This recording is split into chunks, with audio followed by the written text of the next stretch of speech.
Anyway, I was doing a little update on the dinghy before.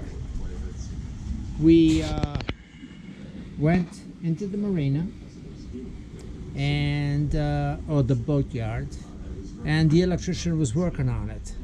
So as soon as we arrived, he showed me how he disconnected the cable inside of the controller, and the engine was able to start up.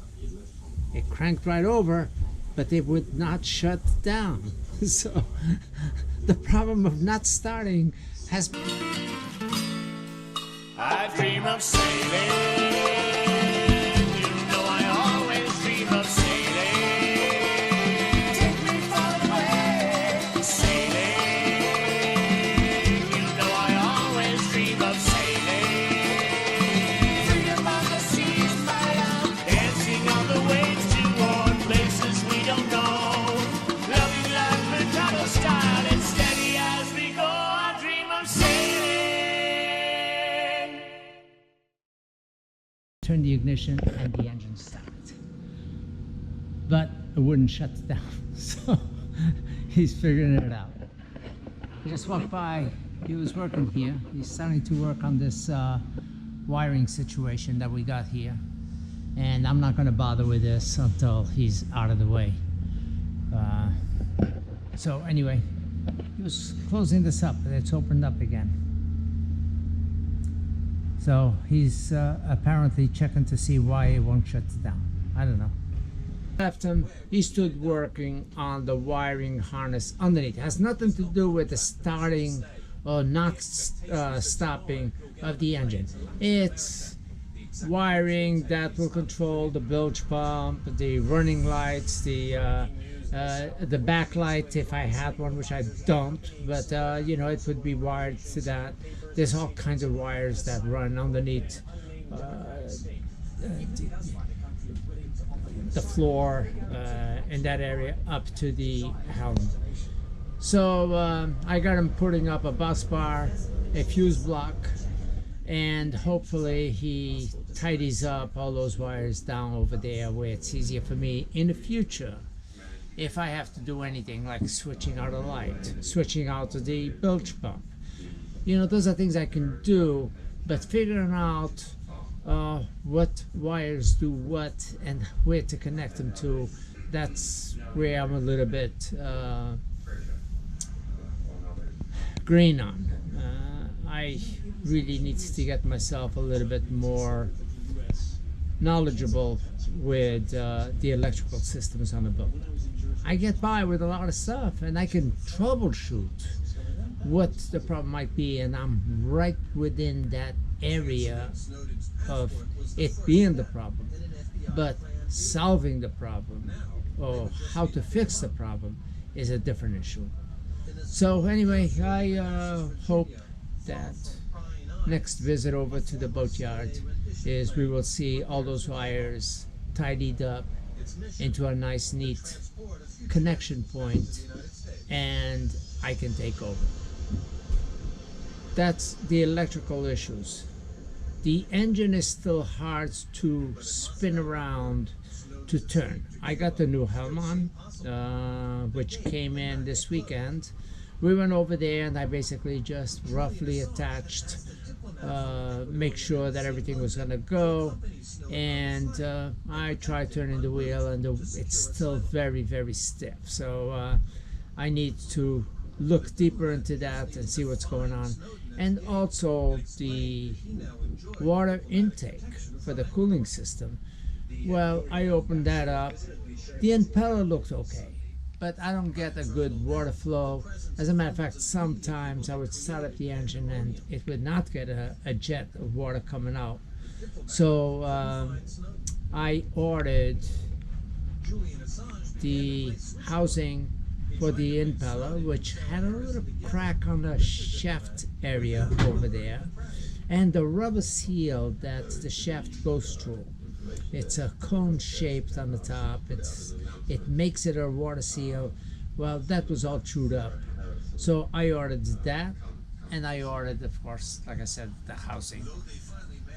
went inside the store to see if it had come in, and it still had not come in. So hopefully it comes in very soon, and I will be doing that task as soon as I receive that. Changing that impeller, that housing, making sure that that shaft lines up, and engage everything for the shifter and all that stuff on the lower unit of the leg. That for me is not a project, it's not a problem, it's a straightforward DIY. So, but before we leave the marina, this marina, we need a dinghy. Because if we go out to anchor, I'm not going to be pulling the catamaran into a construction area where the boatyard is. Literally, it's a construction site over there. I'm not going to be pulling the boat over there, and I really can't be pulling it over here and expect the marina to put up with me going in and out as a freebie type deal. So we've already been here 2 weeks. It's a beautiful marina, but we've been here 2 weeks, and hopefully this is the last week that we spend here before we go out to Anchorage, and then from Anchor go explore the areas a little bit and wait on the other crucial parts that I'm waiting from both Starlink, which keeps delaying the shipping date. That's already 3 times I got a notification with an update, approximate shipping date, and that has not taken place. So I don't even know how long it will take once I get a tracking number for it to arrive to me. And I really, even though I did not pay for that, because Starlink just did a, I don't know what you call it. I mean, my unit was out of warranty, so you know, I put in a ticket for a claim of a problem that I was having, was hoping to get some technical support saying, okay, you know, try this, try things that maybe I hadn't tried, which I had tried everything that I could think of. And from their troubleshooting, rebooting, disconnecting, leave it unplugged, plug it back in, and it would never recognize that the unit was plugged in.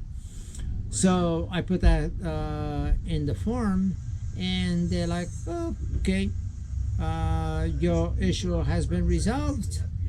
Do you have any further questions for us? It's like, no, my issue has not been resolved. Only to realize that there was an email sent from them already saying, we sent you, or you just placed an order free of charge, no charge, for a brand new Starlink system, and shipping was put on pending. Well, it's still pending. I would have rather pay for it if that was the issue and receive it. So I actually looked into that area. All right, what if I buy it? How long will it take for me to receive it?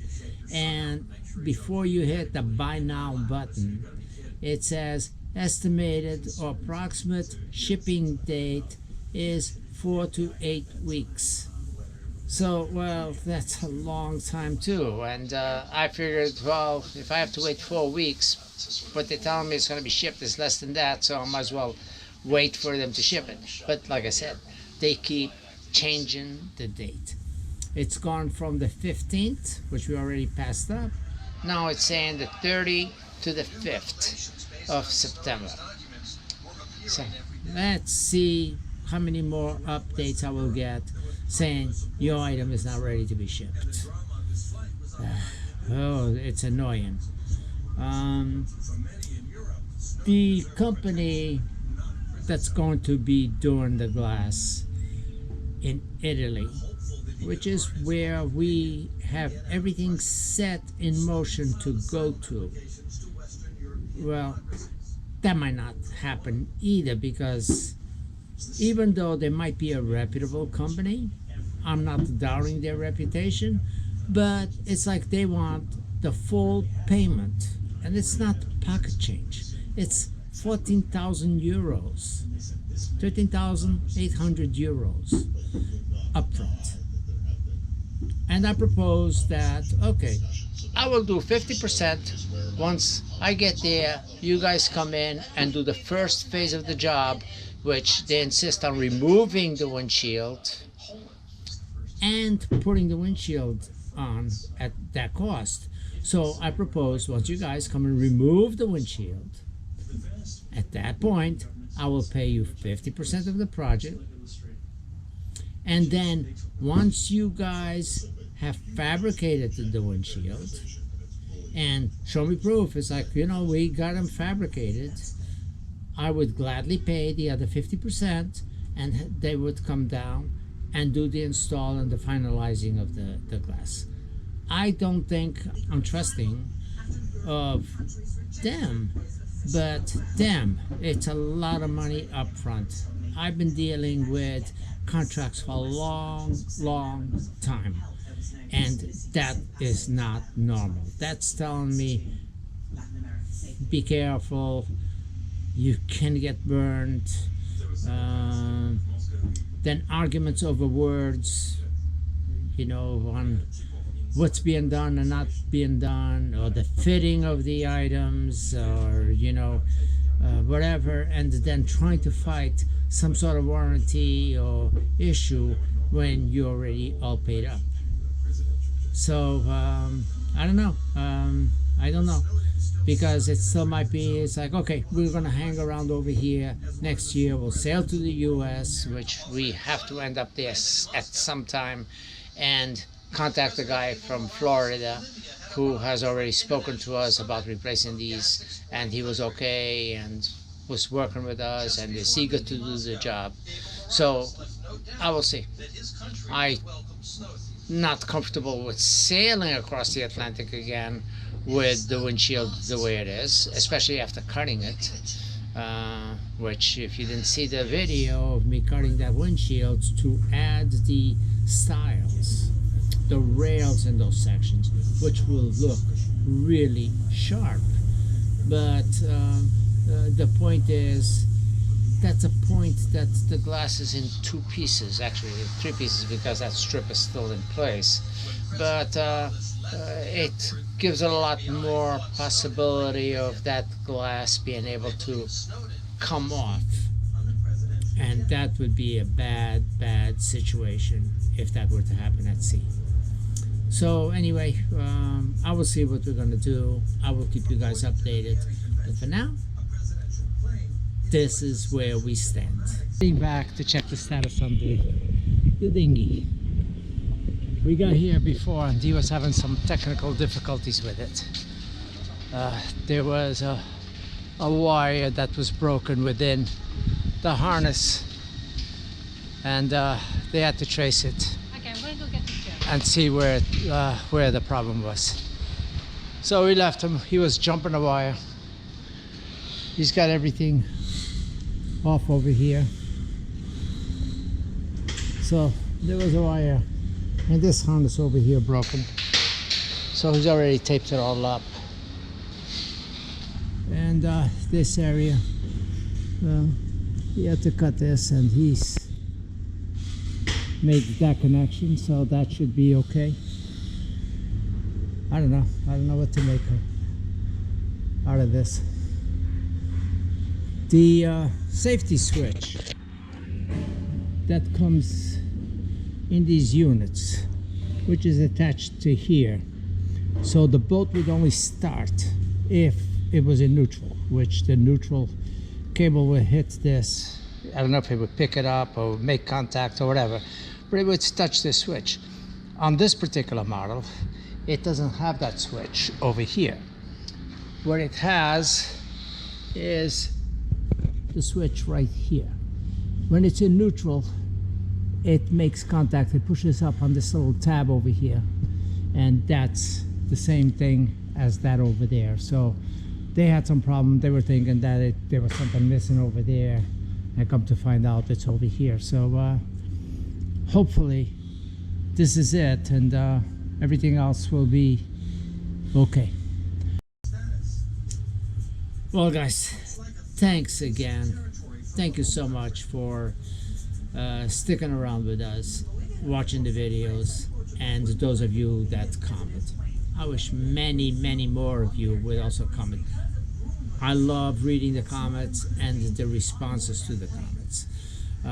So please leave a comment below and let us know on what you think. Really appreciate it. We'll see you very soon. Take care.